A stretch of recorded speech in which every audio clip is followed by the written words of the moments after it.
Muy bien. Ayer me quedé con que los hongos son eucariotas que carecen de clorofila, que obtienen nutrientes de material formado, son descomponedores, tomen en cuenta eso.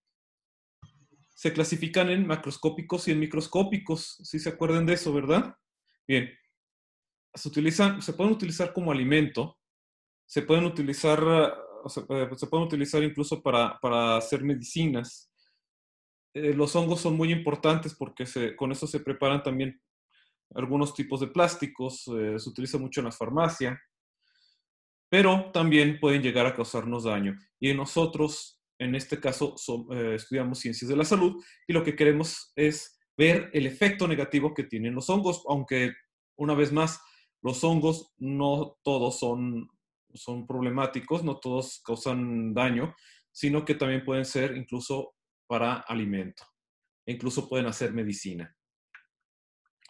Entonces, los macroscópicos podemos utilizarlos como alimento, pero también nos van a causar intoxicación alimentaria e incluso se pueden utilizar como drogas recreativas.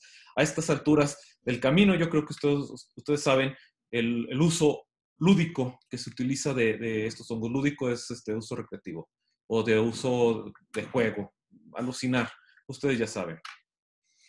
Y los microscópicos, que generan cuadros patológicos, también pueden utilizarse para elaboración de alimento, como vino y cerveza, además de pan, maduración de quesos y la elaboración de antibióticos. Ustedes saben del famoso la famosa penicilina que viene del hongo Penicillium y que fue descubierto por Fleming de manera casual, y Fleming le dio mucha importancia al descubrimiento de este antibiótico y desde entonces él intentó aislarlo. Él no pudo, otros científicos lo lograron y con eso se logró hacer el antibiótico penicilina, que es muy usado actualmente y que ha salvado muchísimas vidas.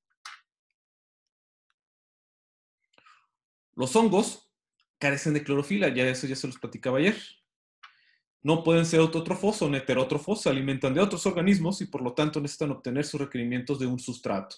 Y en el sustrato, en este caso vamos a ser nosotros, los vamos a encontrar de manera superficial, los vamos a encontrar de manera profunda en la piel y pueden llegar incluso a entrar en el organismo. Los vamos a encontrar en los pulmones o los podemos llegar a encontrar en otros órganos porque se van a diseminar. ¿Sí?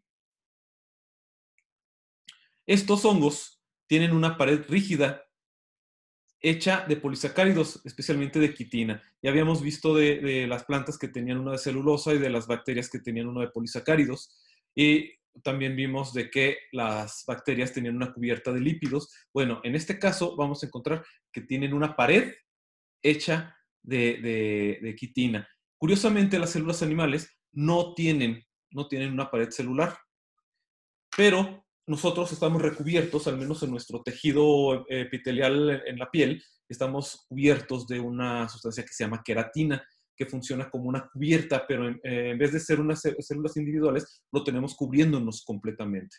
Entonces es curioso ver cómo las barreras en contra de otros organismos empiezan a presentarse en diferentes organismos. En los hongos es precisamente esta pared de quitina y es individual en cada célula. Bueno, el citoplasma puede tener uno o varios núcleos. Hay que tomar en cuenta eso porque los hongos llegan a tener varios núcleos y tienen sus órganos especializados, organelos especializados. Y la mayoría de los hongos, la gran mayoría de los hongos tienen reproducción sexual y asexual, excepto las levaduras, especialmente Saccharomyces cerevisiae, que es la que se utiliza para la producción de pan y cerveza, que no tienen reproducción sexual conocido y tienen una reproducción que se llama reproducción asexual por fisión binaria. No sé si se acuerdan de eso. Bueno, aquí vemos los filamentos, aquí tenemos las hifas. Aquí vemos cómo se está formando la célula. Cada una de estas es una célula. No sé si se vea, voy a poner el puntero láser. Ahí está. Aquí vamos a tener los septos. Algunos hongos están septados. Y estos hongos tienen unas partículas que cierran estos septos, como lo vimos ayer. Al igual que aquí que tenemos una estructura que funciona como una raíz que se llama rizoide y que lo que permite aquí es penetrar en el sustrato. Aquí vemos las vesículas, tenemos la mitocondria, sus retículos endoplásmicos, sus núcleos y sus ribosomas, y un cuerpo lipídicos y un corpúsculo de Warren, que es el que tapa estos septos. Acuérdense, esta célula es eucariota. A diferencia de las procariotas que hemos visto como las bacterias, las eucariotas sí tienen organelos. Y son estos organismos, los hongos, son muy parecidos a las células de los animales y de las plantas. Como vimos, estos son los macromicetos, son los hongos grandes que vemos. En realidad esto es el cuerpo fructífero. El hongo en realidad está aquí en la tierra y es muy grande. Son muchos filamentos formados de hifas. ¿Sí? Estos hongos en particular es el Amanita muscaria. Ya se los había platicado ayer. Este hongo es venenoso. ¿Y que cómo sabemos que es venenoso? Pues simplemente porque vamos a ver el color rojo intenso que tiene aquí, que se le conoce como los hongos de los famosos pitufos. Si es que ustedes vieron esa serie, vean las manchitas, estas escamitas que están aquí de color rojo y con su corona. Esto nos indica completamente que este hongo es la famosa Amanita muscaria, que es venenosa. ¿Por qué se llama Amanita muscaria? Porque se utilizaba en la antigüedad mezclado con leche y se les ponía a las moscas. Las moscas llegaban, se paraban en el plato con el hongo y las moscas se morían. Es por eso, este hongo era recolectado en la antigüedad. No tanto. Lo que es vistosos en los colores son los animales. Los animales utilizan esos colores brillantes para decir, hey, yo soy venenoso, no me comas. Aunque algunos animales utilizan un falso mimetismo, que así se llama, usan un mimetismo más bien, en donde el animalito se parece mucho a un animal venenoso o incluso muestra colores brillantes para avisar que es venenoso aunque no lo sea. En realidad en los hongos es diferente, sí. Estos hongos, si se secan bien, pueden llegar a ser alucinógenos, pero tomen en cuenta de que si están mal desecados o no están bien preparados, pueden llegar a dañar el hígado y pueden llegar a dañar los riñones. Entonces, hay que tomar en cuenta de que a lo mejor les llegan muchos pacientes con daño renal causado por micetismos, es decir, gente que consumió hongos mal preparados. Y también vamos a tener a los famosos micromicetos. Los micromicetos son hongos microscópicos que nada más los podemos ver al microscopio y que vamos a encontrar de que se van a encontrar en la piel, se van a encontrar en las uñas, los vamos a encontrar incluso en los órganos internos. Y estos hongos hay que darles un tratamiento especial con antimicóticos y son muchísimo más difíciles de eliminar. Las infecciones de hongos son más difíciles de eliminar que incluso con las de las bacterias y la de los protozoarios. Entonces es complicado. Sí, Natalie, perdón. A ver, Ana Sofía, ¿y si el hongo no está seco, igual es el efecto alucinógeno? No sabría decirte exactamente. Lo que sí sé es de que si está mal preparado puede causar problemas renales y problemas hepáticos, problemas generales. Hay que tomar en cuenta de que no todos los hongos son alucinógenos, sino que muchos son venenosos. Entonces el confundirlos puede llegar a ser letal. ¿Sí? Estoy hablando de los macromicetos, estos hongos alucinógenos. De los micromicetos, normalmente estos hongos pequeños, microscópicos, que solamente se pueden ver en el microscopio, llegan a causar enfermedades. Los vemos a veces en el pan, crecen en el pan, comemos el pan y pueden llegar a tener sustancias tóxicas que pueden causarnos el daño. Entonces, aquí los hongos también funcionan igual que con las bacterias. O el hongo es el que causa el daño al unirse a nuestras células, o el hongo produce toxinas. ¿Sí? ¿Se acuerdan de que existían esa dualidad? O pueden producir toxinas o pueden causar daño al adherirse a nuestros tejidos. Y eso es más o menos cómo funcionan también los hongos. Los hongos filamentosos pueden reproducirse de dos maneras. Los filamentosos son los microscópicos, ¿sí? Pueden ser por la vía sexual, con mitosis, o sexual, con meiosis. Acuérdense que la meiosis es cuando se prepara la célula para dividirla y solamente tener la mitad de la carga genética, es decir, van a ser haploides o solamente van a tener la mitad del código genético del padre o de la madre. Entonces, al unirse con dos gametos, dos gametocitos, van a formar entonces un gameto. ¿Sí? Un gameto diploide. A la estructura sexual se le van a llamar conidios y los producidos sexualmente se van a llamar esporas. Entonces aquí vamos a tener estas estructuras que van a ser los conidióforos, que van a producir los conidios, y aquí vamos a tener los esporangios, que van a producir las esporas. A ver, Ana Sofía. Ah, no, ya había leído tu pregunta. Muy bien. Las levaduras. Las levaduras son hongos unicelulares. Hay que tomar en cuenta que los hongos, la mayoría son pluricelulares, exceptuando las levaduras. E incluso muchos hongos micromicetos que dañan al cuerpo humano, en el ambiente los vamos a encontrar como hongos filamentosos, pero en el cuerpo los vamos a encontrar como levaduras. ¿Sí? Las levaduras se denominan así a cualquiera de los diversos organismos eucariotas clasificados como hongos con forma unicelular predominante en su ciclo de vida. Es decir, que cuando nos causan infección o cuando es predominante el ser infectivos, entonces van a ser levaduras. ¿Sí? Cuando se encuentran en el ambiente, entonces algunos hongos van a tomar la forma de hongos filamentosos. Generalmente caracterizados por dividirse sexualmente por gemación o fisión binaria y por tener estados sexuales que no están adjuntos a un esporocarpo, es decir, que algunas levaduras pueden reproducirse sexualmente, excepto por Saccharomyces, que no se le conoce un estadio sexual. Muy bien. Saccharomyces cerevisiae es un hongo que se utiliza como alimento, pero se ha visto casos clínicos en donde puede llegar a colonizar el intestino, produciendo alcohol y produciendo una ebriedad constante a la persona que padece una invasión de este hongo en su intestino. ¿Cómo se elimina? Con antimicóticos y se repone esa biota intestinal por la biota que corresponde, por ejemplo, tomando yogures o prebióticos y probióticos, como el Yakult, o como hay unas ampolletitas que les recetan a las mamás para que se los den a sus bebitos, que llegan a tener colonias de esporas de bacterias que son benéficas para la digestión del bebé.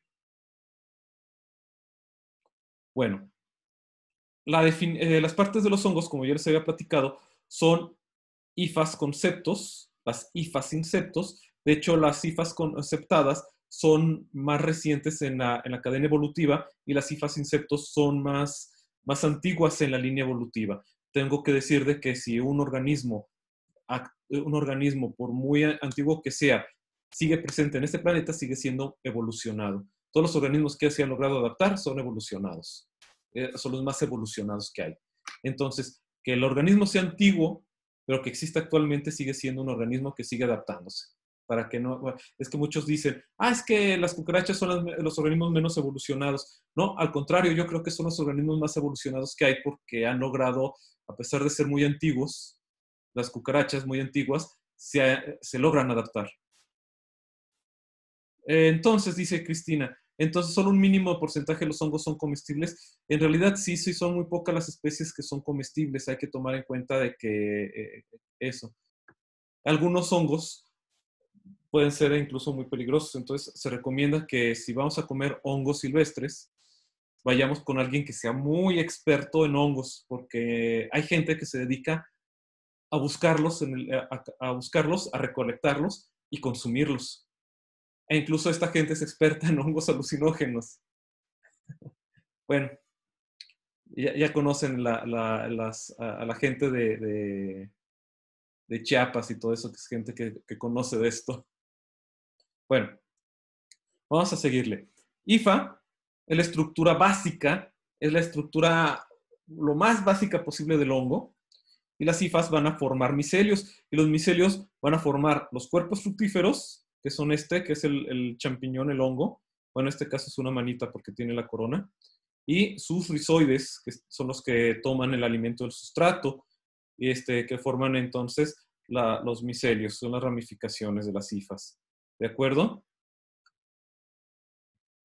Estos son los pseudomicelios, es cuando una levadura forma una especie de micelio, aunque la levadura sigue siendo unicelular. Bien. Ahora sí, quiero platicarles sobre las micosis, es decir, cómo los hongos nos van a afectar a nosotros, en nuestro organismo. Vamos a tener micosis superficiales, micosis subcutáneas, micosis sistémicas y micosis oportunistas. Las micosis superficiales es cuando nos afectan los hongos a nosotros. Por ejemplo, el famoso pie de atleta. Nosotros vamos a oler que tenemos los pies, huelen a queso, porque es parecido el hongo es parecido al que infecta los quesos. Bueno, no es que infecte a los quesos, son los que maduran a los quesos, esa es la palabra correcta. Muchos micromicetos sí los podemos consumir. Hay hongos que producen madurez en los alimentos y son los que nos comemos. Muchos de ellos maduran a los quesos. Entonces, algunos de estos hongos parecidos nos pueden llegar a infectar a nosotros, no necesariamente lo de los quesos, esos son hongos benéficos, no, los que nos afectan a nosotros son hongos patógenos. Y nosotros vemos que nuestros pies huelen a queso o huelen fuerte. Eso quiere decir de que tenemos una infección, una micosis superficial. Otras micosis superficiales las vamos a encontrar en el cuero cabelludo, que es la tiña o la barba, cuello, brazos, axilas, ingles. Algunos hongos, unas micosis superficiales, también nos pueden llegar a afectar en las uñas. Normalmente a estos hongos les gusta la queratina. ¿Sí? Les gusta consumir la queratina, es decir, donde hay pelo, donde hay uñas, donde hay la cubierta de la piel, todo eso. Micosis subcutáneas es cuando el hongo llega a ser una úlcera y ya eliminó completamente el estrato córneo de la piel. Y ya está en la zona subcutánea, el hongo ya penetró. Entonces aquí hay que utilizar ungüentos, cremas y algunos medicamentos orales, ¿sí? Y pueden llegar a la vía linfática.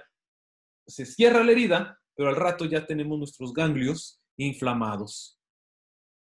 De hecho, muchas micosis llegan a darse porque vemos aquí las lesiones superficiales siguiendo a los ganglios, normalmente por acá, en los ganglios axilares. Y siguiendo las vías linfáticas. Ahorita los vamos a ver.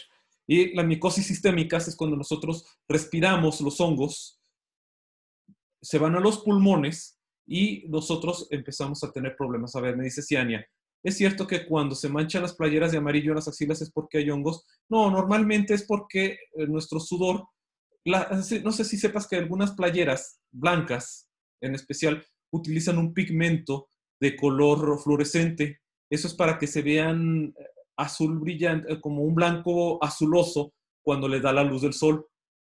Por eso es que se ven muy blancos, exageradamente blancos. Entonces nosotros con el pH de nuestro sudor y de las sales, eliminamos o despintamos esa pintura fluorescente y los mismos telas blancas empiezan a oxidar por el mismo pH, por el mismo cambio de pH. Entonces nosotros vemos nuestras telas de color amarillo.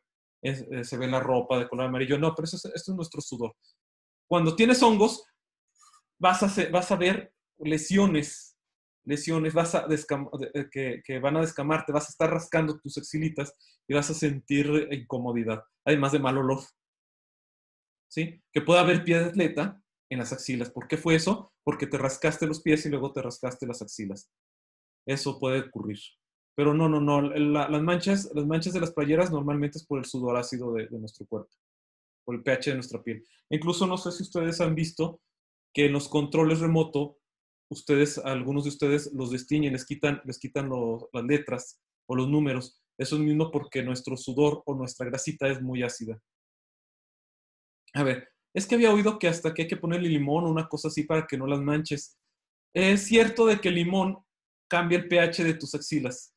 Eso puede hacer de que mates algunas bacterias, pero más bien el pH del limón puede hacer que cambie el mal olor, pero no tanto que manches bueno, que manches la ropa.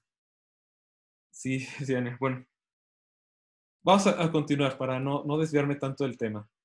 ¿sí? Las micosis oportunistas. ¿Qué son las micosis oportunistas? Son cuando la persona está enferma y el hongo se aprovecha. Normalmente con el VIH-Sida puede llegar a ocurrir que haya hongos. ¿Tenemos hongos como microbiota normal? Dice Ana Sofía. Sí, sí tenemos. Especialmente las niñas tienen hongos, tienen levaduras en su tracto geniturinario. Los muchachos normalmente en la piel, pero no tanto como las niñas. Sí, puede haber hongos como microbiota normal, especialmente levaduras en el intestino también. Levadura de cerveza en el intestino. Por eso es de que muchas veces recetan unas pastillitas que tienen levadura de cerveza y dicen de que ayuda a la digestión. Y ocurre cuando nuestra biota normal está bien establecida, nos pueden ayudar incluso, ¿sí? Sí, sí tenemos hongos como microbiota normal. Bien. ¿Qué se producen por la invasión? Los micosis oportunistas entonces se van a producir por la invasión tisular de hongos de la flora normal en situaciones de inmunocompromiso. Bien, estas son las micosis en el ser humano que se transmiten por contacto directo de persona a persona, por vía percutánea a través de la penetración de heridas en la piel. Esto pasa mucho con la gente que trabaja en el campo. Trabaja en el campo, traen las plantas y las plantas traen hongos y estos hongos llegan a entrar al torrente sanguíneo y al rato esta gente llega a tener problemas en las vías linfáticas porque el hongo ya entró allí y eso es muy común en la gente que se dedica al campo. Bueno, miren, esta es la tiña famosa, vean cómo está su cuello. Puede ser también por inhalación, por ingestión, por inoculación mediante venoclisis, perdón, inyecciones y procedimientos invasivos, diagnósticos o terapéuticos. Muchas veces esto ocurre también cuando se ponen las sondas, por eso es que muchachos, lávense bien las manos antes de poner la sonda a sus pacientes. ¿Sí? Es muy importante que tengan la higiene suficiente para que no infecten de algunos hongos a sus pacientes cuando le llegan a poner sus sondas o cuando lo llegan a intubar. ¿Sí? Vean cómo entonces es el hongo de vía cutánea. Aquí ya está subcutánea, vean cómo se ve. Aquí ya las habíamos visto. Los hongos se ven por aquí, miren. Bueno, más adelante se los señalo. Estos en los pulmones, esto se llama histoplasma. Es un hongo que se encuentra en el guano de las palomas y de los murciélagos, de las aves y los murciélagos. Mucha gente que trabaja con gallinas o con aves de corral o recolectando guano pueden llegar a tener este problema. Y este es un hongo que se fue al ojo. Muchas veces se puede llegar a encontrar en niños. Las micosis superficiales se le llaman dermatofitosis. Tómenlo en cuenta, dermatofitosis. Las dermatofitosis son proyecciones micóticas de la queratina presente en la piel y en las uñas, y la infección de la uña se llama tiña unguial o onicomicosis. Creo que ustedes ya lo conocen, son las famosas uñas amarillas. ¿Ven sus uñas de los pies normalmente? Se ven de color amarillo. Hay que entonces poner cremas para estarse quitando ese hongo, ¿sí? Los signos y síntomas varían según el sitio de infección. El diagnóstico se basa en la apariencia clínica y en el examen de muestras de raspados cutáneos. ¿Cómo es eso de raspados cutáneos? Creo que eso se ha platicado, pero se lo voy a platicar otra vez.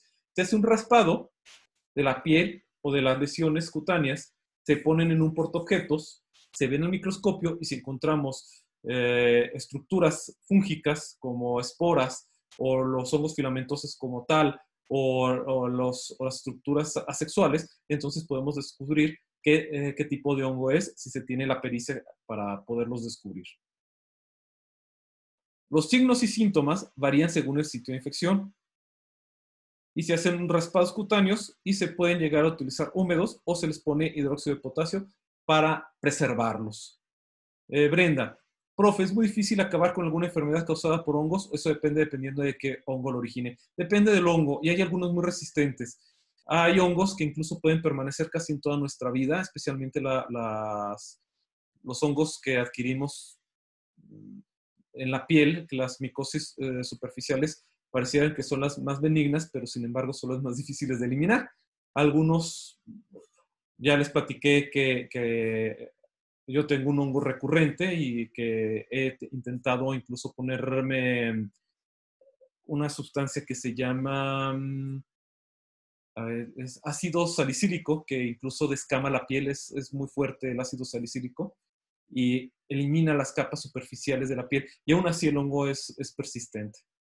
Mucha gente es lo que hace, el médico te va a decir, ¿sabes qué? Te vas a poner ácido salicílico en la herida causada por el hongo, y que va a causar quemaduras, quemaduras en donde se va a empezar a descamar la piel. Lo que intenta el médico es eliminar todas esas capas superficiales de la piel, y se va a estar pelando la piel. No es como una quemadura ni siquiera es de primer grado, sino que simplemente lo que va a causar es de que la piel se esté regenerando, se esté descamando constantemente. ¿Sí? Muy bien. Entonces el tratamiento varía según el sitio de infección, pero siempre se utilizan fármacos antimicóticos e incluso se utiliza ese ácido salicílico que les digo que causa una descamación. De nada, Brenda. También podemos tomar antimicóticos por vía oral, pero la mayoría van a ser tópicos. La mayoría de que les receten a ustedes van a ser los del famoso pie de atleta. Creo que a estas alturas, creo que la mayoría de ustedes ya ha padecido este problema y vaya qué molesto es, ¿verdad? Estas son las dermatofitosis, miren, estas son las uñas amarillas. ¿Las ven? Aquí esta es la famosa tiña y esta es la tiña en el pelo.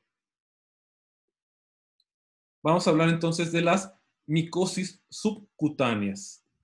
Las micosis subcutáneas son las infecciones micóticas profundas, que son un grupo de enfermedades producidas por una variedad de especies de hongos que afectan no solamente a la capa córnea de la piel, llegando a invadir la piel, la hipodermis, hasta incluso huesos y órganos internos.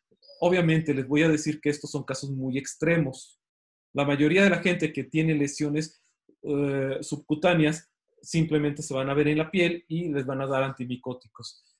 Que lleguen al hueso o que lleguen al sistema, entonces ya tiene que estar la persona muy inmunocomprometida para que llegue a estos casos. Las micosis profundas se presentan principalmente en pacientes inmunodeprimidos o en regiones de climas tropicales. Es decir, esto lo vamos a encontrar mucho en personas que se dedican al campo, a la recolecta de caña, a la colecta de aceite de palma o de coco. Fernando, ¿es malo pintarse las uñas de los pies? Fernanda, me imagino. Perdón. ¿Es malo pintarse las uñas de los pies?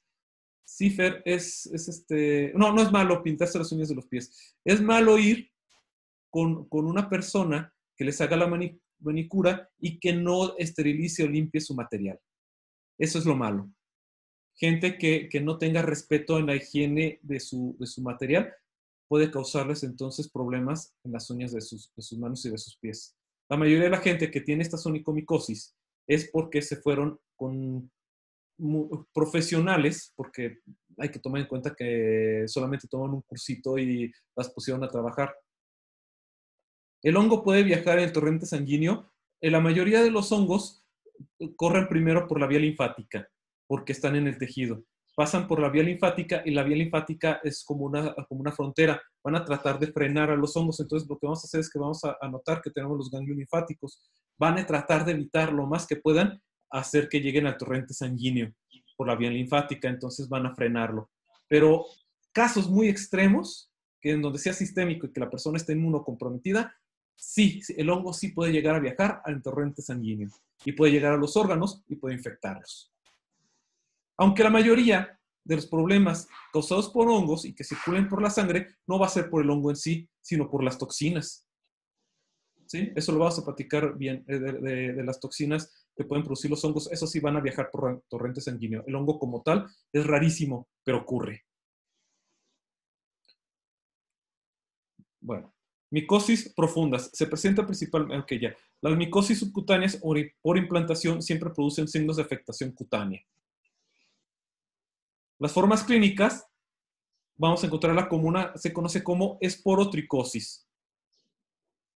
En la esporotricosis linfocutánea o linfagnítica, es muy bien. La linfocutánea significa de que va a crecer en la piel, se va a infiltrar por los tejidos, van a llegar a la vía linfática a través del drenaje natural y las vías linfáticas se van a inflamar. entonces lo que vamos a encontrar es que las lesiones cutáneas, subcutáneas, van a seguir las vías linfáticas, porque además van a salir de las vías linfáticas otra vez al tejido. Estos hongos van a ser recurrentes y esto ocurrió por la implantación del hongo a través de lesiones por arañazos causados por plantas contaminadas por hongos. Por ejemplo, hay un hongo que se llama Fusarium, que causa este tipo de lesiones y se encuentra precisamente en las espinas de las plantas. Las personas que viven en las zonas rurales constantemente sufren lesiones o traumatismos. Sin embargo, solo unos pocos de ellos desarrollan la enfermedad. De hecho, hay una experta en la Universidad Autónoma de Aguascalientes, que es la doctora Yolanda. Ella es experta en este tipo de micosis y ella la estudia. Bueno, la puerta de entrada son raspones o lesiones penetrantes como astillas o espinas. Raramente se diseminan para producir enfermedades sistémicas, pero llegan a causar esas lesiones linfocutáneas. ¿Alguna pregunta? ¿Alguien abrió el micrófono? ¿No? Ah, ya lo cerró. Muy bien. El hongo más frecuente, entonces, va a ser Sporotrixis schenki. Estos hongos presentan una distribución universal, también Fusarium, por cierto, siendo más frecuente en zonas tropicales y subtropicales. En América del Sur, la incidencia anual se estima en 48 a 60 casos por cada 100,000 habitantes. Y este hongo filamentoso se va a ver así y va a tener una forma de levadura cuando penetra nuestro organismo. Esto se encuentra de manera filamentosa en las plantas o crece de la naturaleza, pero se va a encontrar en nuestro cuerpo de manera levaduriforme, es decir, en forma de levadura. Y se va a ver de esta manera, miren bien. Estas son las lesiones subcutáneas que van a formar una especie de úlcera. Así se ve el hongo en el agar y así se ve en el microscopio tomado de este agar. Hay que tomar en cuenta que aquí en la piel no lo vamos a encontrar de esta manera, lo vamos a encontrar de maneras de levaduras. El hongo se encuentra filamentoso en la naturaleza y levaduriforme en el cuerpo. Su tratamiento va a ser por el aspirado de los nódulos, por la pus. Van a sacar la pus de estos nódulos linfáticos. La microscopía directa no tiene utilidad porque no vamos a identificarlo. Lo que vamos a ver es que vamos a ver una pus llena de células, pero no vamos a identificar exactamente qué células son, si son levaduras o son linfocitos. Además, porque la escasa cantidad de levaduras no permite ver eso. Además, la gran cantidad de linfocitos que vamos a encontrar. Puede cultivarse en agar destroza saburo y saburo destroza con antibióticos. Y entonces ahí sí vamos a empezar a ver el crecimiento de estos hongos. Vamos a ver colonias blancas que luego se vuelven oscuras y las vamos a ver así. El tiempo de crecimiento es característicamente rápido, van a ser de 3 a 5 días y se debe guardar hasta 14 días para identificar el hongo y se pueden utilizar técnicas moleculares, tal como el PCR, o también se pueden utilizar técnicas de anticuerpos, como lo que es la técnica de ELISA, en donde vamos a salir si son seropositivos o seronegativos.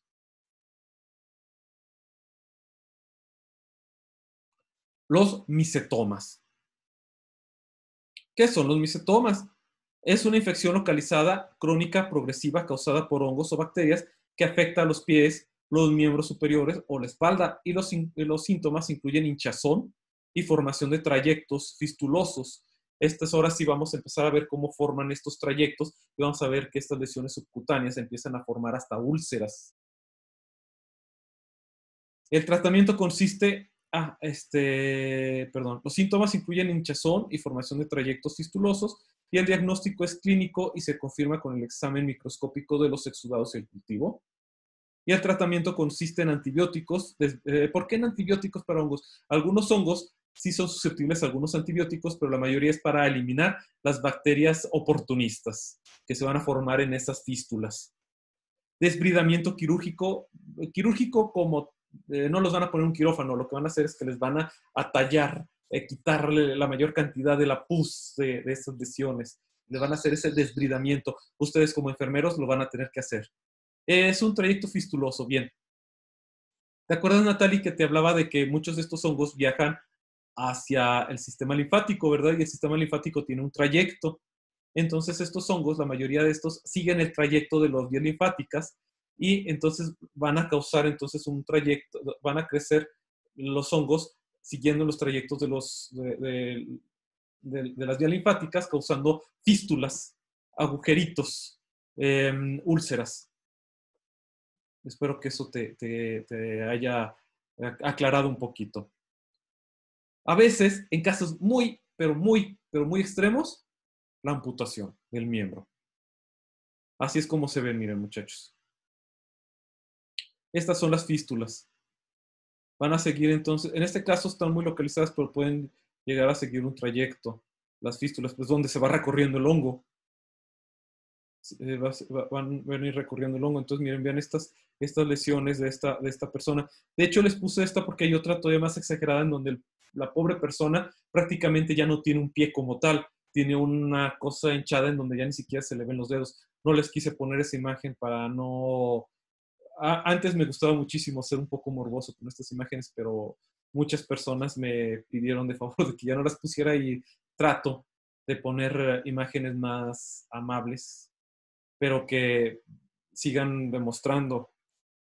A ustedes como enfermeros les va a tocar ver cosas muy feas, muy feas, especialmente si los mandan al campo.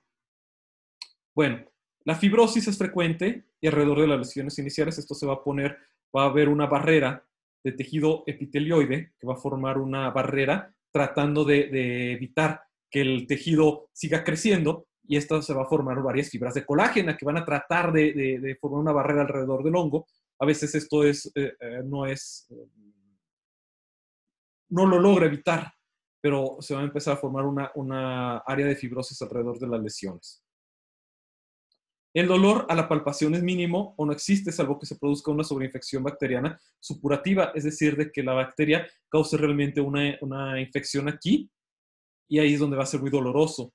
E incluso va a formar una tumoración febril que se siente caliente al tacto. Y dolor. La mayoría de estas lesiones, muchas de estas lesiones nosotros ya las hemos tenido, al menos algunos de ustedes las han tenido. No llegan a ser tan grandes, sino que son unas pequeñas ampollitas en los pies que dan mucha comezón, que no causan dolor, sino causan comezón. Al rascarse, van a sentir que se libera un liquidito como ampollitas y después se autolimitan, se eliminan. Ya no las llegamos a tener. Estas son unas pequeñas micosis y no llegan a ser tan problemáticas.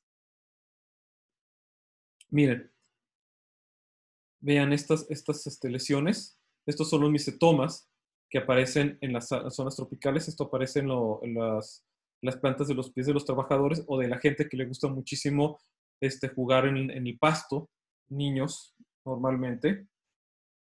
¿Por qué dice que se van a utilizar antibióticos si es un hongo, Alondra? Porque algunos antibióticos sí funcionan contra los hongos, porque los antibióticos lo que hacen es atacar las paredes celular y la pared celular de los hongos es más o menos o relativamente parecida a la de las bacterias, pero más bien es para evitar que estas lesiones realmente se llenen de bacterias, ¿sí?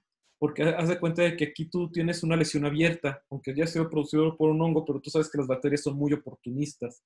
Entonces hay que tratarlas con antibióticos y con antimicóticos para evitar que esta lesión siga dañando, ¿sí? O sea que muchos antibióticos, hay que tomar en cuenta que los antibióticos son producidos por hongos y estos antibióticos, el nombre lo dice, es antibiosis, es decir, va a evitar que crezca otro organismo alrededor de los hongos. Y esto lo hacen los hongos para eliminar que crezcan bacterias alrededor u otros hongos. Por eso es que algunos antibióticos sí son efectivos contra los hongos. Aunque la mayor parte se receta más bien para evitar infecciones secundarias por bacterias. Micosis sistémicas. ¿Qué son las micosis sistémicas? Son causadas cuando nosotros, a veces la mayoría de estos son por inhalación y se llegan a ir a los pulmones. Uno de ellos es la histoplasma, que causa la enfermedad de la histoplasmosis. Ana Sofía, ¿los hongos atacan a las bacterias entre ellas o conviven? Algunos hongos pueden llegar a convivir, pero los hongos Normalmente, bueno, acuérdate que los hongos pueden ser tanto simbióticos como antibióticos en sus relaciones. Entonces, algunos hongos pueden vivir con bacterias o algunos hongos eliminan cualquier organismo que crezca alrededor de ellos. Entonces, ya sabes cómo es esto. Tenemos varias relaciones que pueden ser comensales, pueden ser antibióticos, pueden ser simbióticos, etcétera, etcétera, etcétera. Por eso es de que el nombre de los antibióticos se les da ese nombre, porque son producidos por organismos que no les gustan otros organismos, entonces por eso se llama antibiosis. ¿Sí? Por eso es que muchas sustancias antisépticas no se les conoce como antibióticos. Espero haber quedado claro en eso de lo que es la antibiosis como tal. Si no, pues resuelvo la duda. Sí, los hongos atacan a las bacterias entre ellas y también pueden convivir. El hongo se desarrolla en el suelo. De nada, Ana Sofía. El hongo se desarrolla en el suelo con excretas de aves y murciélagos. Acuérdense que muchos hongos pueden vivir en nuestro cuerpo, en nuestros intestinos, pues entonces esta histoplasma llega a vivir en el intestino de los murciélagos y de algunas aves, como biota normal. Y los murciélagos, donde es capaz de producir abundantes microconidios. Los conidios, acuérdense, que son las estructuras asexuales, que al ser inhalados por el hombre son capaces de causar la infección. Eso quiere decir que es una zoonosis y nosotros somos un organismo accidental. Este hongo no se supone que vivía en el ser humano, pero al convivir con algunos organismos salvajes llegamos a inhalar el hongo y entonces el hongo empieza a hacer cosas que no debían hacer algo en nuestro organismo. Eso, acuérdense que se llaman zoonosis. Y este es un pulmón, miren, aquí vemos todos estos que están de color morado cafezoso, van a ser entonces los conidios, y de color verde van a ser nuestras células, y aquí vamos a tener, estas son células sanguíneas, imagínense, esto es una hemorragia, esto quiero pensar que es un nódulo de inflamación, es un granuloma inflamatorio en el pulmón, porque no se ve como tal, no se ve como pulmón. Sin embargo, el que lo tomó Shutterstock, Shutterstock es una página que almacena imágenes médicas, perdón. Ellos tomaron esta imagen. Entonces, aquí es donde se ven las lesiones tipo granulomas. Miren si se ven los granulomas como gránulos, por eso les digo así. Y aquí se ven las células de la respuesta inflamatoria. A esta tinción es una tinción que se llama tricrómica de Mason, en donde se ven 3 colores. Muy bien. Vamos a ver, Ana Sofía Silla.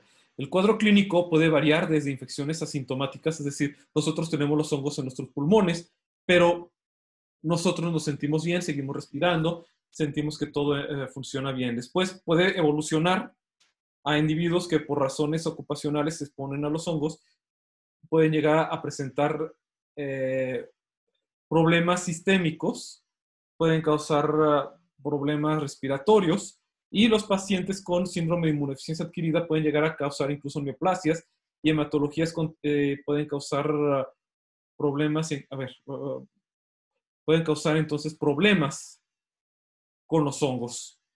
Estos pacientes empiezan a tener muchos problemas respiratorios. Por eso es de que los pacientes con SIDA son pacientes que pueden llegar a morir de todo, menos por el virus, sino por las enfermedades que les causan la enfermedad autoinmune. También le llega a pasar a pacientes que han tenido cánceres o neoplasias. Pueden llegar también a los pacientes que han sido inmunosuprimidos a propósito, como pacientes que llegan a tener trasplantes. Acuérdense que para que estos pacientes lleguen a soportar el trasplante, para que no los rechacen, lo que les dan es inmunosupresores, para que puedan soportar la mayor cantidad de su vida con estos trasplantes, especialmente de corazón, de pulmones, de riñones. o en casos muy extremos incluso se les puede trasplantar otros órganos, como los intestinos, pero la mayoría de estas personas son más bien trasplantes de córneas. Los principales grupos de riesgo incluyen además aquellos individuos que por razones ocupacionales se exponen al hongo, ya lo dije. El diagnóstico de laboratorio se basa en la observación de en fluidos y tejidos orgánicos. Me vuelven a preguntar a Alondra. ¿Qué tipos de aerosoles pueden estar contaminados por los hongos o pueden ser de cualquier tipo? No, más bien aquí estos aerosoles son los que están contaminados por las heces de las aves y las heces de los murciélagos. Estamos hablando de histoplasma, de histoplasmosis. Algunos hongos pueden estar, algunos aerosoles pueden estar contaminados con algunos otros hongos, pero estos hongos no sobrevivirían entonces al pulmón. Para que estos afecten, tiene que estar la persona inmunocomprometida o inmunosuprimida. Mejor, ahorita estamos hablando precisamente de la histoplasmosis, que puede ser de personas que tienen palomares cerca de sus casas, en donde ven que salen en la calle y está todo lleno de excretas de aves, especialmente en invierno cuando estas aves migran. Personas que tienen una inmunosupresión por alguna razón, por algunas enfermedades subyacentes, por algunas infecciones previas, por síndrome de inmunodeficiencia adquirida o por pacientes que tienen inmunosupresión por trasplantes o por enfermedades autoinmunes como lupus, que les dan inmunosupresores para que su sistema inmune no cause daño al paciente. Entonces, los aerosoles, al menos de histoplasma, son aerosoles producidos por las heces fecales de las aves y de los murciélagos. De nada. El diagnóstico laboratorio entonces va a ser por exudados faringios, por los fluidos, los tejidos orgánicos les van a hacer biopsias. Las biopsias, llegan a ser unos agujas largas que tienen una especie de sacabocados como la de las nieves. No sé si han fijado cómo son las cucharas de la nieve, nada más que en este caso está la aguja y hace el corte jalando un hilito o una parte del tejido.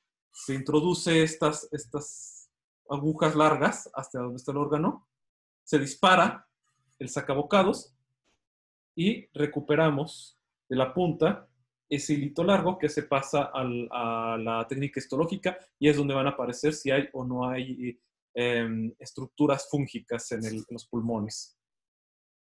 No sé, creo que a los enfermeros les toca hacer ese tipo de biopsias, no estoy seguro. Creo que sí. Creo que solamente a los enfermeros entrenados les permiten hacer este tipo de biopsias con esas agujas largas. Espero que les toque a ustedes, sería emocionante. Aquí se ve esta biopsia, esta es hematoxilinosina, pero se ve en blanco y negro, y aquí se ve, estas son las células normales, miren, se vean, estas son las células, y aquí estas alargadas son las levaduras de histoplasma. Acuérdense que les dije de que muchos de estos hongos se encuentran filamentosos en la naturaleza, pero en nuestro cuerpo forman formas de levaduras. Y aquí es como se ven, miren, estas son. ¿Sí se llegan a fijar? Entonces son levaduras de histoplasma capsulatum con coloración de hematoxilina eosina en blanco y negro, un aumento de 1000 por cortesía del Departamento de Anatomía Patológica del Instituto de Medicina Tropical Pedro Curí en Cuba. Esto lo saqué de un caso clínico cubano. Y aquí se ven los macroconidios tuberculados de histoplasma capsulatum. Estos son macroconidios que se encuentran entonces fuera del organismo. Estos se encuentran en las heces fecales de los animales. ¿Sí? Cuando nosotros encontramos estas estructuras es porque se van a encontrar en las heces. Si se encuentran en forma de lavaduras, entonces están en tejidos. Así es como se ve el histoplasma cutáneo. Este es el histoplasma en tejidos y aquí se ve una radiografía en donde se ven las lesiones causadas en los pulmones. Estas son las cicatrices pulmonares causadas por la histoplasmosis pulmonar. Entonces, la histoplasma nos vamos a encontrar en nuestro cuerpo de tres maneras. La histoplasma primaria aguda, la cavitaria crónica y la diseminada progresiva.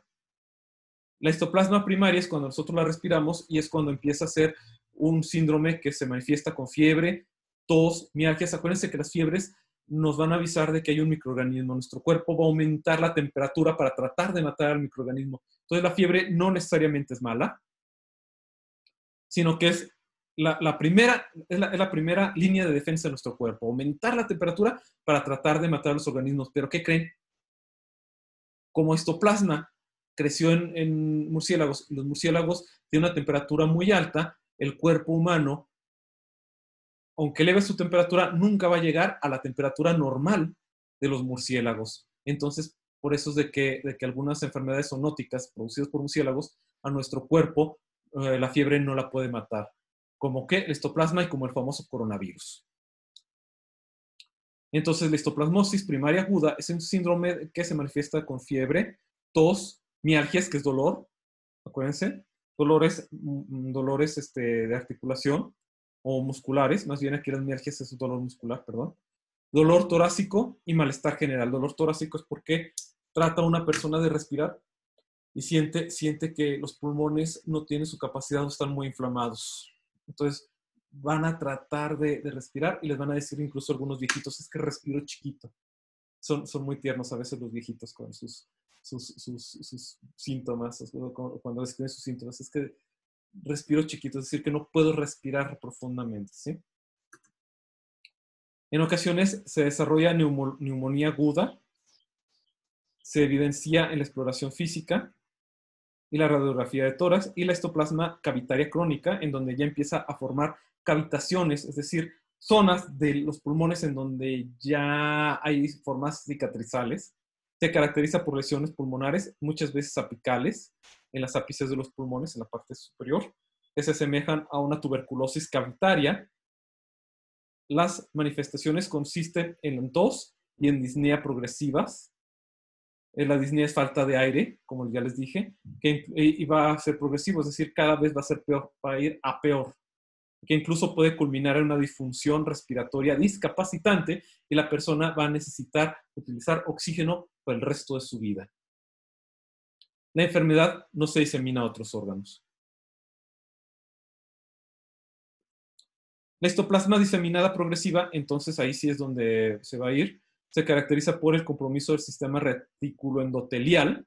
Eso quiere decir de que los endotelios que cubren los vasos sanguíneos de los capilares van a ceder, van a agujerearse, entonces se van a empezar a ir a otros órganos, se van a ir al vaso. Acuérdense que el vaso es un órgano que funciona siempre como barrera, es un enorme filtro sanguíneo. El vaso tiene como función filtrar las células sanguíneas que están comprometidas, que tienen que tienen bacterias endocelulares o virus u otros organismos. Además, que hay que tomar en cuenta que las células sanguíneas son muy flexibles y pasan perfectamente por los pequeños vasos capilares del vaso, pero el vaso no va a permitir circular cualquier otra célula que no sea sangre y se va a filtrar en el vaso. Entonces el vaso va a empezar a filtrar y a filtrar y a filtrar y va a empezar a hacerse más grande, más grande, más grande. Entonces va a haber una hepatoesplenomegalia. También el hígado se va a empezar a inflamar. También el hígado tiene una función de filtro, pero el que tiene una función más importante aquí es el vaso. El vaso se va a hacer muy grande, el hígado también, por eso se llama hepatoesplenomegalia. Va a haber adenopatías, las glándulas del sistema linfático también se van a inflamar porque también tienen esa función de filtración. Va a haber un compromiso de la médula ósea. Acuérdense, ¿qué hace la médula ósea? ¿Qué importancia tiene la médula ósea? ¿Alguien me puede decir qué importancia tiene la médula ósea? Así como Dora la exploradora, me quedo callado un rato y todos gritan a la pantalla, ¿es esto? ¿O por el chat o por micrófono? Alondra, muy bien. La producción De eritrocitos de la sangre, sí, Alondra, Brenda, tienen toda la razón. Los principales órganos. ¿Cómo se les llaman estos órganos? Sí, pero más bien aquí son células, Natalie, no son células madre como tal, son células totipotenciales, es decir, que las células madre, acuérdate que pueden ser cualquier otra célula, sea cerebro, sea músculo. Aquí se le llaman células totipotenciales porque su producción son células troncales, pero de la sangre. Exactamente, producción de eritrocitos y linfocitos. La función se les llaman órganos hematopoyéticos. Y tienen unas células troncales totipotenciales, que son las células que se van a diferenciar en diferentes tipos de células sanguíneas. ¿Sí? Hay que diferenciar entre las células madre, que pueden ser cualquier célula, o con las totipotenciales, que pueden ser cualquier célula dentro de un linaje celular. En este caso, las células totipotenciales sanguíneas van a ser cualquier tipo sanguíneo dentro de la rama. Exactamente las células mieloides y linfoides. Las mieloides que van a producir los linfocitos y los mieloides que van a producir los eritrocitos, las plaquetas y algunas células eritrocitos y granulocitos, exactamente. Los granulocitos son de la respuesta inmune también. Y los linfocitos, el resto de las líneas linfáticas. Exactamente, esas son, Ana Sofía. Son las células totipotenciales que producen la sangre.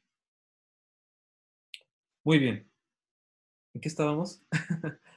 Sí, tratamiento. Entonces, la presencia de la infección grave, el daño de la médula ósea puede causar entonces de que nos quedemos con anemias y con problemas de la respuesta inmune muy graves, inmunocomprometidos muy graves. Esto obviamente va a ocurrir en personas que ya de por sí ya estaban inmunocomprometidas, como personas con síndrome de inmunodeficiencia adquirida o personas con enfermedades graves previas o con problemas de inmunocompromiso o gracias a trasplantes.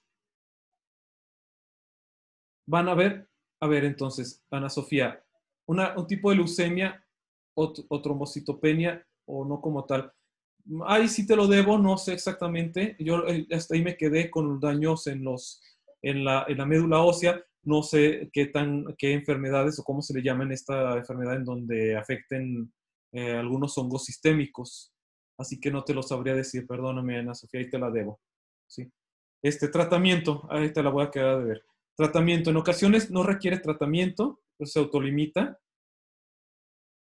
Perdón, va a haber ocasiones, van a ser úlceras bucales o digestivas, pero muchos de estos hongos se van a autolimitar, es decir, no va a ir más allá. Tratamiento en ocasiones no requiere tratamiento, sea porque el paciente ya se salvó o porque ya se murió, ¿no es cierto? En presencia de infección leve o moderada, les van a dar itraconazol y en presencia de infección muy grave, una que se llama anfotericina. Nada más que hay que tomar en cuenta que la anfotericina es un veneno. Entonces, la persona que les dan anfotericina es porque ya la cosa está muy grave. Incluso estos pacientes pueden llegar a perder el oído.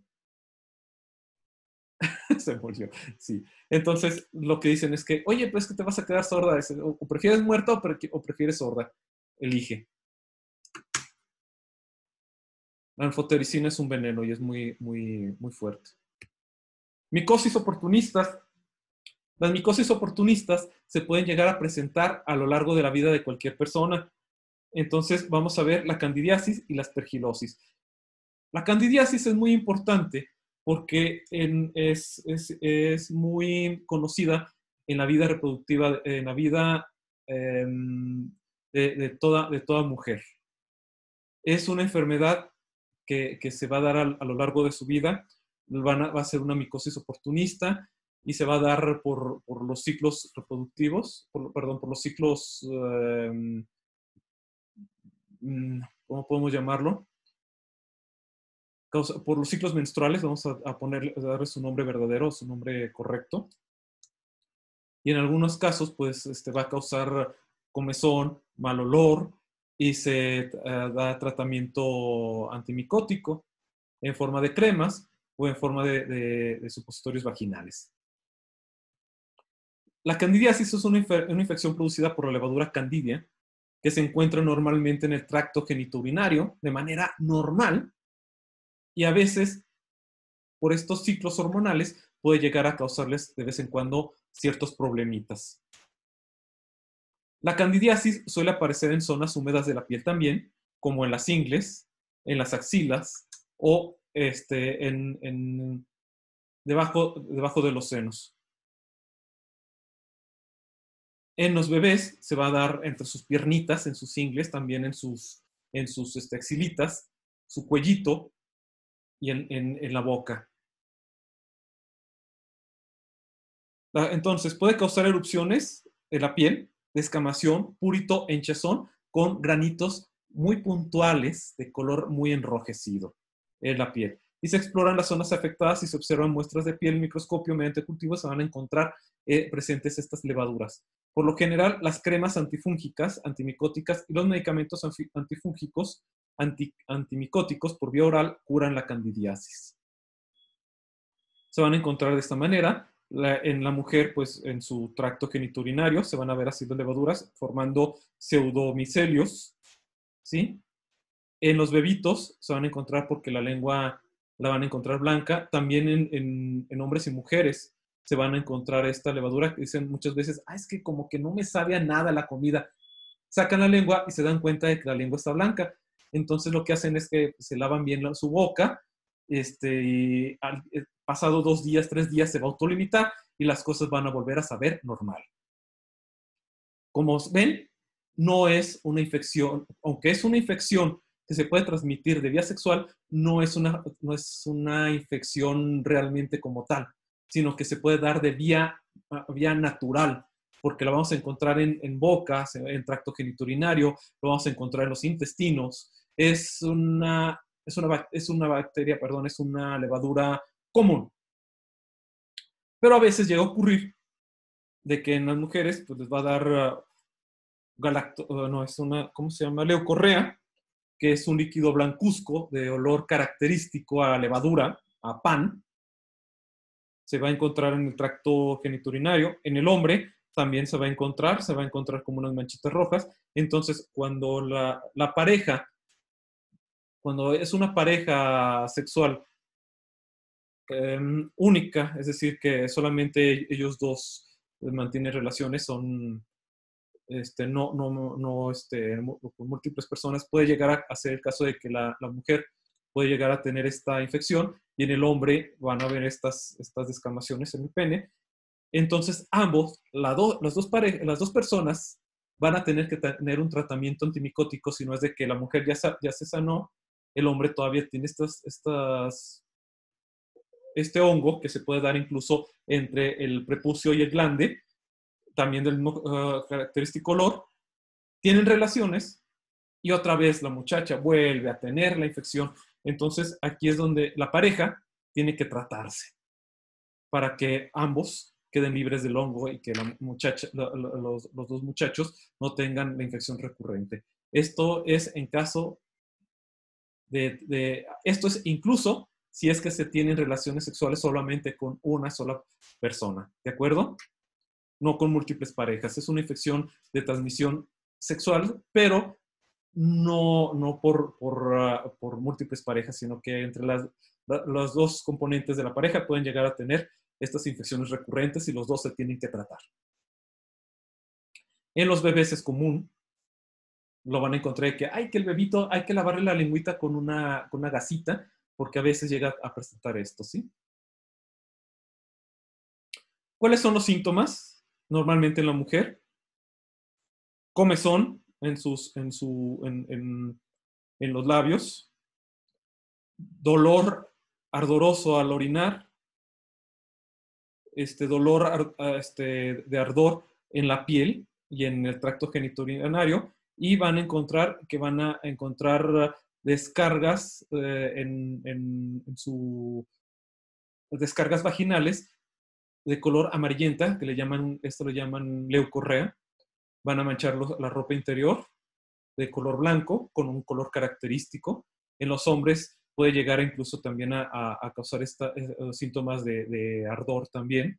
Y como ya les dije, Esto es incluso en parejas formales. Así de que no se asusten si llega a ocurrir. Simplemente los dos trátense bien, trátense bien y trátense. Y verán que dejará de ocurrir. Hay que tomar en cuenta de que a los pequeños bebés, como ya les dije, esto también se encuentra en los intestinos y van a encontrar que a la hora de cambiar el pañal, especialmente lo van a ver las mamás o lo van a encontrar ustedes enfermeras o enfermeros de neonatal o incluso cuando ustedes sean padres, van a encontrar que el pequeño bebé va a tener en el ano, van a tener también um, van a tener estos honguitos, van a tener las levaduras y va a ser normal. Simplemente se les va a poner cremitas y el bebé pues va a evolucionar perfectamente. ¿Cómo lo saben que es candidiasis? Porque van a encontrar de que en el ano o en sus genitales, tanto niño o niña, van a verse con esas puntuaciones rojas, ¿sí? Entonces, que haya estas infecciones es normal, es normal. Tratamiento, pues la terapia vaginal va a ser un medicamento antimicótico durante 3 a 7 días, por lo general alivia una infección por candidiasis vaginal. Los medicamentos van a ser por ungüentos o por unos supositorios que se ponen vía vaginal, que se funden y van a causar un recubrimiento que va a aliviar la sensación de ardor. Muchos de estos supositorios incluyen miconazol y terconazol. Y va a haber medicamentos orales de dosis única, el cual va a aliviar entonces vía sistémica, vía circulatorio cuando esto lo requiera también. No se recomiendan medicamentos orales si se está embarazada, sino que les van a recetar entonces estos supositorios. Para controlar los síntomas más leves se pueden tomar dosis únicas con 3 días de diferencia, en caso muy grave. También en el hombre se van a tomar este tratamiento vía oral para que nos aliviemos y para evitar de volver a que nuestra pareja vuelva a tener estos síntomas, ¿de acuerdo? Así se ve la Candida albicans en un raspado, de cuello uterino. Así se ve la levadura en un cultivo celular, en un cultivo de agar. Y vean cómo se ven todas las levaduritas. Mira, aquí se ven los pseudomicelios. ¿Los ven? Formando estos, y aquí se ven las levaduras. Y aquí solamente la pura levadura. Ah, mira, aquí se ve una levadura. A ver, por aquí. Esta levadura con su gemita. No sé si la ven aquí. Y aquí se ven las levaduras. Y aquí se ve una levadura formando su gema. Porque estas levaduras se reproducen por gemación. Es la levadura y se forman gemitas alrededor y se van a liberar. Igual que la levadura de la cerveza también tiene este comportamiento. Y micosis oportunistas, la aspergilosis. La aspergilosis pueden ser, puede causar una lesión oportunista o cuando nosotros comemos alimento con aspergillus, que puede causar entonces una infección, digo, una intoxicación por las toxinas del aspergillus. Entonces, se conoce como aspergilosis a todas aquellas enfermedades producidas por los hongos del género Aspergillus. Aunque el más frecuente es Aspergillus fumigatus, existen otros potenciales patógenos como Aspergillus flavus, que se encuentran en el pan, también el Aspergillus niger y el Aspergillus nidulans y el Aspergillus terreus. Los más comunes van a ser el Flavus y el niger. Flavus de color verde, Aspergillus niger de color negro, como dice su nombre, ¿sí? Los aspergillus son hongos saprófitos y ubicuos de distribución universal y les gusta mucho el consumir las harinas. Las aspergilosis pueden ser muy frecuentes en una persona sana, excepto por personas sujetas a inmunosupresión. Las personas sanas se pueden llegar a enfermar causadas por aspergillus al consumir alimento muy contaminado de aspergilosis. La aspergilosis broncopulmonar alérgica, es cuando la aspiran, va a causar una infección parecida a la alergia. se le da, normalmente en pacientes sensibles con un cuadro de fiebre, crisis asmática y, esta no me lo sé, muchachos, esto se los debo, atelectasis laminares. No sabré decirles exactamente esto, pues ustedes lo pueden revisar y pueden platicarme qué es esto. Bueno, las aspergilomas van a ser entonces los granulomas, como ya les dije, en donde hay una inflamación sistémica, en donde estos granulomas en los pulmones son formados exactamente por aspergilosis. Consisten en granulomas que contienen acúmulos del hongo y son típicos de pacientes con cavidades previas. Ya les había dicho que estas lesiones en los pulmones van a formarse como unos agujeros fibróticos causados por otras lesiones. Estas son las cavitaciones, miren. Estas son las cavitaciones. Zonas fibróticas que se encuentran en los pulmones.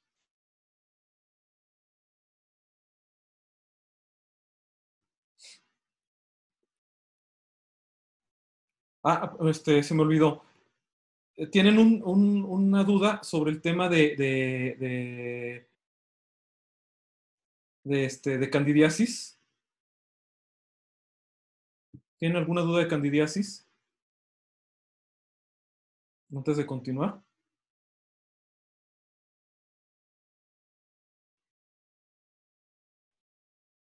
No, no, ¿verdad? Creo que a estas alturas, creo que ya quedó claro, sí. Muy bien. Vamos a seguir entonces con aspergilosis.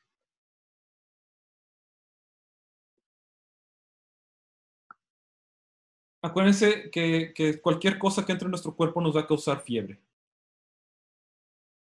Cuando a algunas personas les va a causar crisis asmáticas, es decir, que todos nuestros bronquiolos se van a cerrar y van a evitar, va a haber una vasoconstricción y va a evitar que entre el aire. Entonces se van a utilizar aerosoles que tienen corticosteroides que van a vasodilatar, pero los corticosteroides una vez más van a causar inmunosupresión, permitiendo que el hongo se sienta a gusto. Entonces es contraproducente, ¿sí? Ay, muchas gracias, Ana Sofía, que dice que ¿qué es? Atelectasis es un colapso pulmonar. Sí. Es cuando el pulmón se colapsa.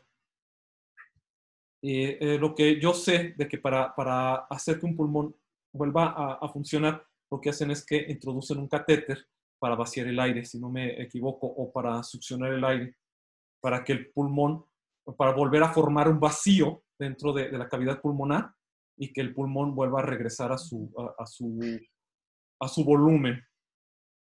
A ver, Cristina, dime, ¿qué pasó? Ay, perdón, profe, se activó, pero según yo, también es porque entra la presión negativa, ¿no? O sea, porque Exactamente. entra, no sé si entra presión negativa y sale positiva, algo así. Sí, aquí lo que ocurre es de que la cavidad pulmonar tiene una presión negativa siempre. Entonces, cuando entra fluido, cuando se forma un fluido, va a comprimir el pulmón y lo va a colapsar. Esa es la presión positiva, pero por fluido. O puede haber un neumotórax, que es por entrada de aire. Esto es en caso de un accidente, una perforación del pulmón, en donde cada vez que tú trates de respirar, el aire va saliendo hacia la cavidad pulmonar y el pulmón cada vez tiene menor y menor y menor capacidad. Aquí yo ignoro si los hongos lo que ocurre es de que hay fluido alrededor de los pulmones y que pueden producir una presión negativa, o es que el mismo hongo va a causar una perforación haciendo de que el pulmón colapse. ¿Sí? Que puede ocurrir esas dos cosas.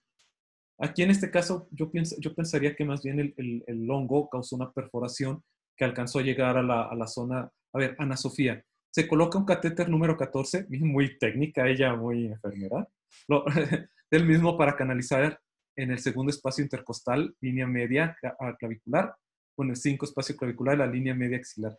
Sí, muy técnico, muchas gracias esto. No es difícil, literal. Metes todo el catéter y se escucha cómo sale el aire. ¿Ya lo has hecho esto o te ha tocado entrenarlo? Ya te ha tocado hacerlo, qué bárbara.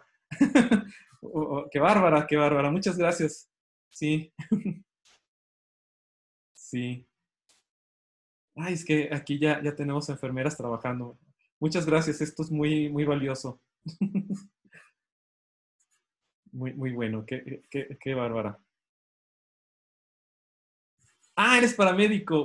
Bueno, muy bien, Ana Sofía, de veras. Muchas gracias por tu aporte. Sí, muy, muy de 10. Bien, vamos a continuar.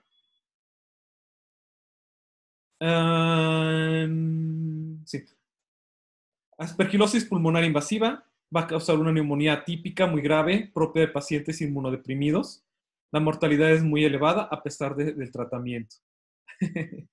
Aspergilosis pulmonar invasiva crónica que produce recidivas, es decir, líquidos, consiste en un cuadro de fiebre y tos crónico con infecciones de repetición y cavitaciones en los lóbulos superiores pulmonares. Es invasiva y es crónica, ya va a hacer expectoraciones. El paciente ya está muy malito. Y va a haber una traqueobronquitis invasiva que puede ser difusa, ulcerativa o pseudomembranosa. ¿Saben qué es una pseudomembrana? ¿No? ¿O sí? Creo que ya les platiqué, ¿verdad? Previamente con la tuberculosis que causaba, con la tuberculosis, perdón, con, ¿qué otra enfermedad? Una enfermedad bacteriana.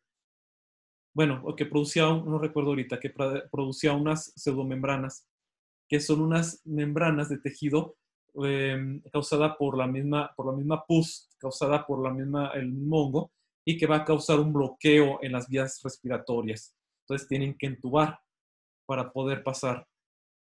Sí, exactamente. En el caso de la bacteria crecía en la boca.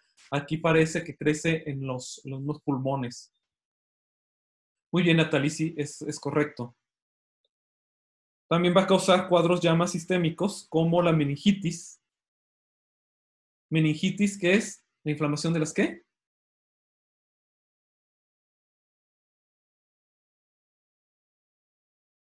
¿Qué es meningitis? ¿Qué es otitis? Endocarditis, miocarditis y osteomielitis. A ver, ¿qué me puede decir qué son todas estas itis? Les voy a hacer a ver, inflamación de meninges. Sí, Natalie. Acuérdense, si ustedes me hacen una pregunta, me hacen una respuesta y la respuesta está equivocada, pues al menos ustedes ya saben que esa no era la respuesta correcta. Así que anímense, no pasa nada por equivocarse. Así que anímense a equivocarse, de verdad. Anímense a equivocarse, por favor. Anímense. ¿Qué es la otitis?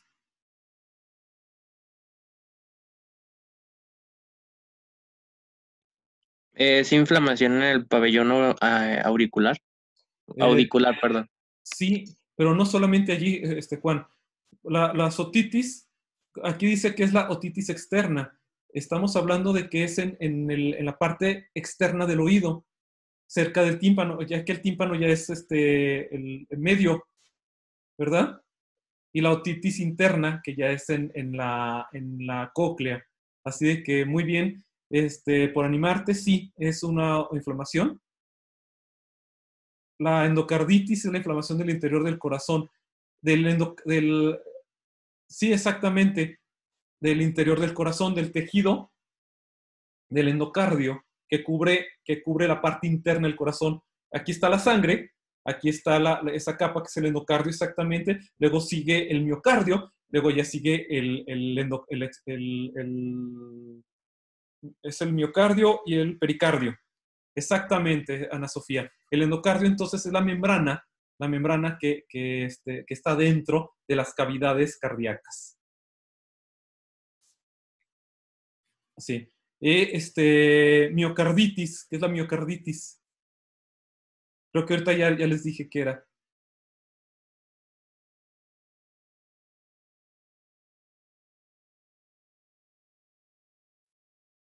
Bueno, para pasar rápido, para irnos un poquito más rápido, porque ya estamos aburridos. La miocarditis es la inflamación del tejido muscular del corazón y la osteomielitis es el daño de los huesos. Es un daño un daño óseo. Supongo que en este caso, para ser cercano a los pulmones, será el de las costillas. Bueno, si llega hasta el oído, pues entonces me imagino que se va al resto de los huesos. Muy bien. Una vez más, esta es la hifa. Este es el conidióforo. Estos son los esterigmas, para que los conozcan. Y estos son los conidias. Esta es una estructura de un hongo filamentoso. ¿De acuerdo? Es la hifa. Este es el cuerpo fructífero, que le llaman. Este es el conidióforo. Este es el conidio. Bueno, todo esto es el conidióforo, perdón. Estas son las conidias, estas chiquitas, que son las estructuras asexuales. Y los esterigmas, que son las estructuras que anclan, que producen los conidios. Este es un hongo. Este es el aspergilosis pulmonar, vean. Este es el aspergillus, por cierto. Este es el hongo aspergillus, para que los vean bien. Esta es la aspergilosis pulmonar. Vean cómo causa estas cavitaciones. Como dije, vías apicales en las partes superiores. El tratamiento es voriconazol y anfotericina, que constituyen liposomal, liposomal no sé exactamente, lipo es grasa, soma es cuerpos, entonces anfotericina y liposomal supongo que son corpúsculos de forma de lípidos, que constituyen la base del tratamiento en todas las formas de aspergilosis, o que al menos se almacenen como liposomas en los tejidos, no lo sé.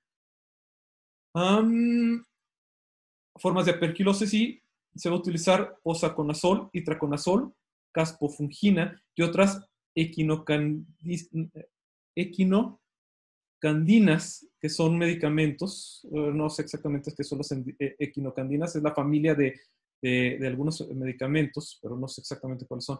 Lo que sí sé es este. A ver, ¿dónde estás? Voriconazol, anfotericina. Anfotericina es uno de los medicamentos de primera línea. Pero como ya les dije, la anfotericina tiene el problema de causar lesiones auditivas. Sus síntomas van a ser sangre en la orina, si se encuentra en los riñones, porque los aspergilosis la aspergilosis que causa sangre en la orina es causada por una intoxicación alimenticia.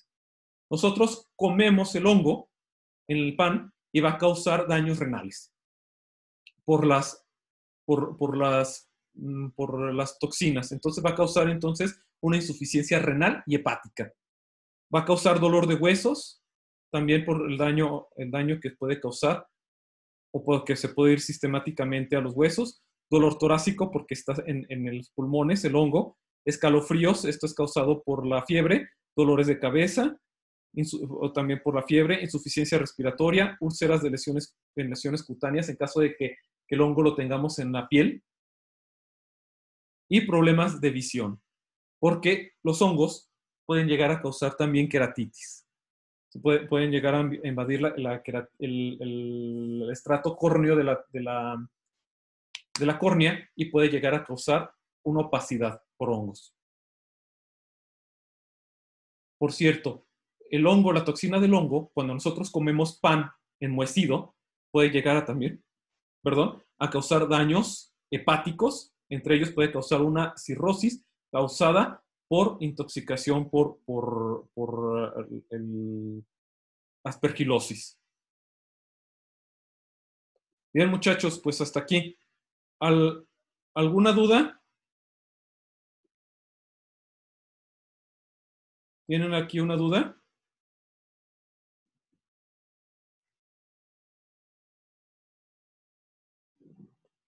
¿No? No, todo bien. Bueno, muchachos, entonces, aclaro. La próxima semana tenemos el examen para virus. Y la próxima semana tenemos el examen de hongos. Y la última semana vamos a tener el examen del sistema inmunológico, del sistema inmune, si es que alcanzo a verlo en eso. Si no, pues me voy a ir al tiempo que tenemos para exámenes, que va a ser pasando el día 20. De todos modos, acabamos con los exámenes. Les voy a dejar una tarea que les voy a dar 15 días para acabarla y les voy a dejar un trabajo final. Y ya, hasta ahí. De inmune, ¿qué les va a dar? ¿Qué les voy a dar? Pues lo que es el sistema inmune de innato, adquirido, de barrera. Les voy a dar que es el sistema inmune celular, humoral, que es el complemento, que es los linfocitos B y T, anticuerpos, los linfocitos natural killer, lo que es granulocitos, monocitos, etcétera, etcétera, etcétera. Los granulocitos, los linfocitos, los monocitos, todos esos son los que les voy a dar. Citocinas, quimiosinas, todo eso es lo que les voy a dar de sistema inmune. O sea, va a ser un compendio rápido porque ya saben que inmunología no solamente es una materia, son 2 materias completas y a mí me va a tocar darles todo en 3 a 5 horas, así que va a ser rápido. ¿De acuerdo, muchachos? Entonces, vamos a acabar con esto y nos vemos la próxima semana y muchísimas gracias de verdad por su interés en mi materia. Se los agradezco muchísimo. Entonces, nos vemos la próxima semana. Que tengan bonito día.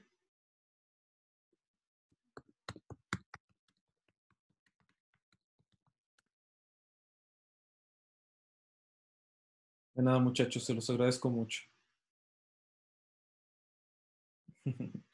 Muchas gracias, muchachos que siempre están, muchachos que siempre están al pendiente.